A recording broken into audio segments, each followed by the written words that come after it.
Приветствуем наших подписчиков и гостей канала Эзотерика для тебя, друзья. Мы вас всех приветствуем в изобилии и достатке. Сегодня в этом видео уделим внимание народным приметам на 26 ноября. В этом видео поговорим о народном календаре, поговорим о церковном календаре и, конечно же, уделим внимание тому, что же можно делать в этот день, 26 ноября, и чего категорически нельзя делать. Давайте вместе с вами далее более подробно во всем этом будем разбираться. Итак, друзья, в этот день, 26 ноября, православная церковь, а также все православные христиане вспоминают и молятся за Иоанна Златоуста, который родился примерно в 347 году в Антиохии. Стоит отметить, что Иоанн родился в богатой семье, причем его отец занимал должность аж городского чиновника. Отец Иоанна умер довольно рано, и воспитанием ребенка занималась его мать, которая решила не выходить больше замуж и все свои силы направила на то, чтобы правильно воспитать сына, а также дать ему самое лучшее образование по тем временам.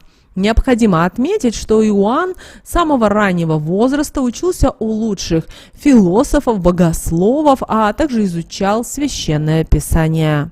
После смерти матери Иоанн Златоуст решил принять монашеский постриг. После прохождения пострига юноше сразу была предложена епископская кафедра. Однако он отклонил это предложение, так как хотел жить как обычный монах. Чуть позже Иоанн Златоуст создает легендарное произведение, которое получило название «6 слов о священстве». После того, как Иоанн отклонил епископскую кафедру, он на протяжении целых 6 лет жил в пустыне, удалившись в уединенную пещеру. Кроме того, несколько лет во время пустынножительства Иоанн придерживался обета молчания. После того, как Иоанн вернулся в Антиохию, он был рукоположен епископом Мелетием в сан диакона. Несколько следующих лет, находясь в должности диакона, Иоанн посвящает все свое время молитве, а также написанию богословских трактатов и текстов. Помимо этого, он часто занимался проповедованием Слова Божьего и за свой прекрасный ораторский талант получил прозвище «Златоуст». У Златоуста несколько раз возникали конфликты с императорским двором, из-за чего он попал в опалу и его отправляли в ссылку. Однако даже находясь в изгнании, он поддерживал своих соратников и учеников, писал богословские книги, а также занимался проповедями. Скончался Златоуст 14 сентября 407 года. На Руси Иоанну Златоусту часто молились, прося, чтобы святой наказал обманщиков, лжецов, а также мздоимцев и коснокрадов. А вот в народном календаре и вообще в народной культуре 26 ноября был особенно важным днем, который был связан с очень интересными обычаями и приметами. Вообще в народном календаре этот день назвали по-разному. Называли день Иоанна Златоуста, Златоуст или Иванов день. И утром 26 ноября крестьяне отправлялись в церковь, чтобы помолиться Иоанну Златоусту, а затем начиналась пельменная пора. Этот обычай был связан с поверьем, согласно которому чем больше пельменей крестьяне налепили и съели, тем счастливее и удачливее будет следующий год. Женщины готовили фарш из мяса, рыбы, грибов, после чего всей семьей садились за лепку пельменей. Искусство лепки пельменей было важным семейным мероприятием, так как пельменей получалось много, их выносили на улицу для замораживания. Сделать это было несложно, благодаря тому, что уже в это время во многих регионах уже морозная погода, и к обеду уже замороженные пельмени можно было варить. Также этот день еще известен под названием Юрьев день. Поэтому, если в вашем окружении есть люди с именами Юрий, Егор, Георгий, то обязательно поздравьте. И эти 3 имени считаются даже родственными. Также в этот день вспоминают и Георгия Победоносца. Георгий Победоносец считается покровителем всех животных. В день его памяти было запрещено охотиться, резать домашний скот, птицу и вообще каким-либо образом вредить животным. Считается, что в этот день дикие звери могут близко подходить к жилью человека. День Георгия считается удачным для любого путешествия и далеких поездок. Дорога в этот день будет легкой и удачной. Также этот народный праздник считается удачным для лечения детей с нарушениями речи и посещения логопеда. Также наши предки старались до дня Георгия Победоносца раздать все долги и обязательно выполнить все свои обещания. Верили, что если после 26 ноября останется долг, то выплатить его уже не удастся. Также еще народный календарь предупреждал взяточников и мошенников о том, что все совершенные в этот день противоправные действия обязательно всплывут и наказания за них избежать не удастся. А вот тем, кто стремится сохранить в доме мир и уют, да к тому же привлечь удачу, в этот день хорошо собраться всей семьей, чтобы налепить пельменей. По народным приметам, чем больше получится пельменей сделать, тем год будет удачнее для домочадцев. Также наши предки считали, что этот день, 26 ноября, хороший для большой стирки. Причем сушить вещи лучше на улице. Наши предки верили, что в этот день ветер выдает из них все болезни и неприятности. И такая одежда впоследствии будет приносить только удачу. В общем, чем больше вещей постираете да высушите на улице, тем больше счастливых предметов гардероба у вас обязательно появится. Еще считается, что если в этот день, 26 ноября, отправляться в дальнюю дорогу, путешествие пройдет хорошо. А если это деловая поездка, то она обязательно увенчается успехом. А вот менять планы в этот день все-таки не стоит. По народным приметам это обернется неприятностями. Принятие важных решений тоже лучше перенести на другое время, иначе из задуманного просто-навсего ничего не выйдет. Еще одни народные приметы говорят нам о том, что в этот день не стоит сплетничать или попусту болтать, иначе это к болезням. Отдать игрушки своего ребенка значит лишить его удачи, а если взять деньги в долг, можно перенять проблемы дающего. Кроме того, в этот день, 26 ноября, начинали дуть сильные ветры, которые пугали крестьян, заставляя их укреплять постройки во дворе, веря в то, что стихия накажет только ленивых. Очень интересным считалось и поверье о божестве Морозе, представляющимся высоким стариком с длинной седой бородой, от которого все, до чего он дотрагивалось, превращалось в лед. По народным наблюдениям на Златоуста все живое в природе замирало. Даже растения и деревья приостанавливают свой рост, ожидая зимушку. И очень часто этот день по-особому морозный, так говорили наши предки. Также обращаем ваше внимание, что в истории 26 ноября также имеет свое очень важное значение. Дело в том, что этот день связан с правом крестьян на переход от одного землевладельца к другому, которое называлось крестьянский выход. Это было время окончания годового периода сельскохозяйственных работ, что делало этот день важным с точки зрения правовых отношений между крестьянами и феодалами. На Ивана Златоуста наши предки специально стирали белье, чтобы потом посушить его на улице. Считалось, что ветер выдает все болезни и проблемы, которые преследуют обладателей этих вещей.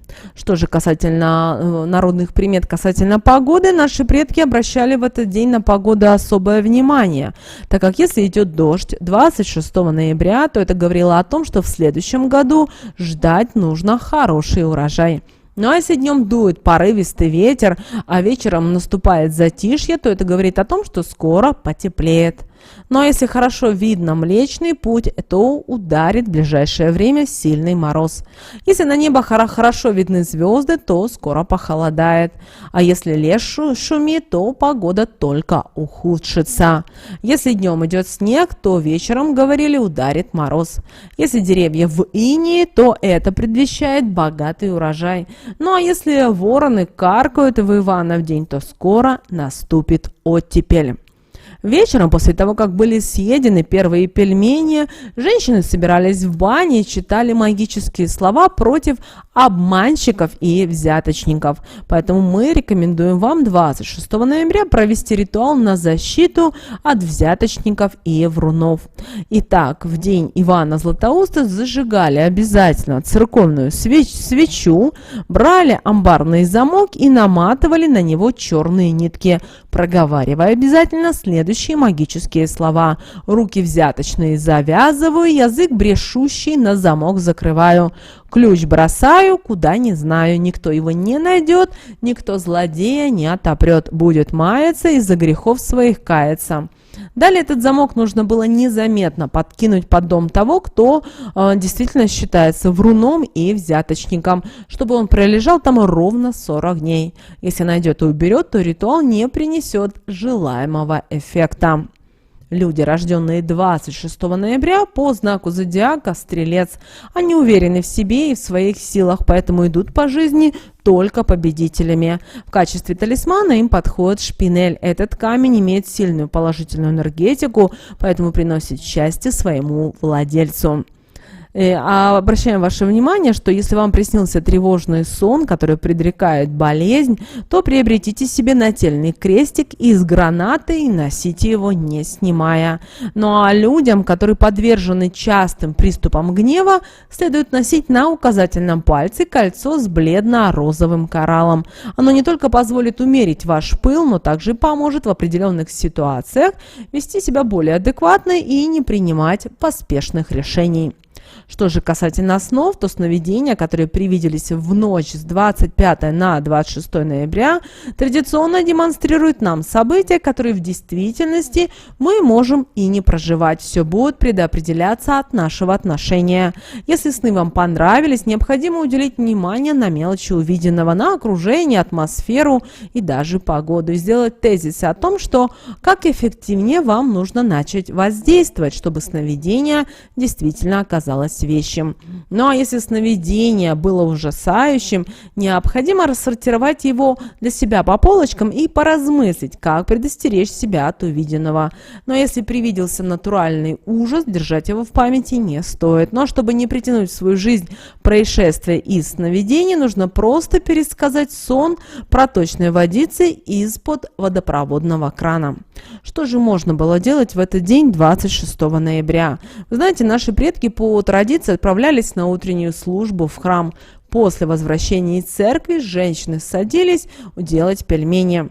Днем проходило праздничное застолье, на которое приглашали и соседей, и родственников. Как правило, готовили фарш для пельменей из грибов, рыбы, мяса, чтобы потом обязательно всей семьей сесть за стол и начать лепить пельмени.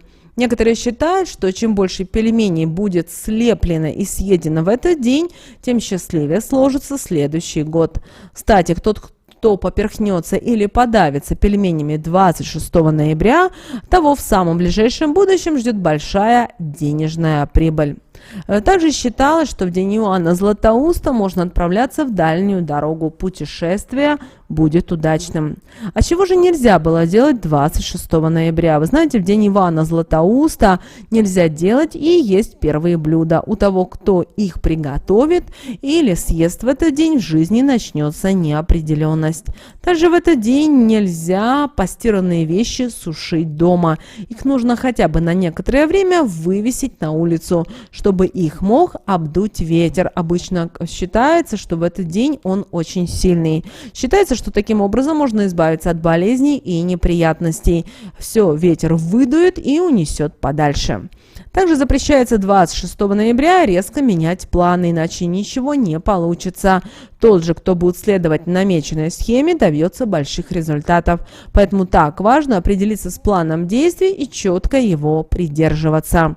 Нельзя в день Ивана шить постельное белье и нательное белье. По народной примете оно принесет несчастье и швее, и тому, кто его наденет или станет спать на нем. Если же пошив этих вещей является вашей работой, от которой никак нельзя отказаться, нужно перед тем, как к ней приступать, трижды сплюнуть через левое плечо, а после выпить 3 глотка непочатой воды. В этот день нельзя отдавать детские игрушки своего ребенка, даже если это делается в благотворительных целях, так как вместе с ними можно отдать счастье малыша. Также в день Ивана Златоуста девушкам на выдане нельзя есть яйца от белой курицы, иначе еще год в одиночестве проходите. Им рекомендуется есть блюда из яиц рябой птицы, тогда и в любви повезет, и в карьере, а также получится реализовать свою даже давнюю мечту. Только не стоит никому рассказывать, конечно же, о ней. Также 26 ноября нельзя много и попусту болтать, сплетничать и судить других, а также наговаривать и лгать. Тот, кто запрет нарушит, в скором времени тяжело заболеет, да и другие беды к нему придут. Вот такой, друзья, у нас с вами день 26 ноября по народным приметам и церковному календарю. Мы надеемся, друзья, что наши советы и наши рекомендации вам обязательно помогут в жизни. Обязательно подписывайтесь, обязательно поделитесь этим видео с теми, кому вы знаете, что это видео и эта информация будут полезна и важна. Но прямо сейчас на экране, друзья, вы видите два всплывающих окна. Это следующие рекомендованные видео для вас. Нажимайте на то видео, которое вам на интуитивном уровне понравилось больше, и смотрите. Всех вам мыслимых, друзья, и немыслимых благ. Услышимся уже буквально в следующем видео.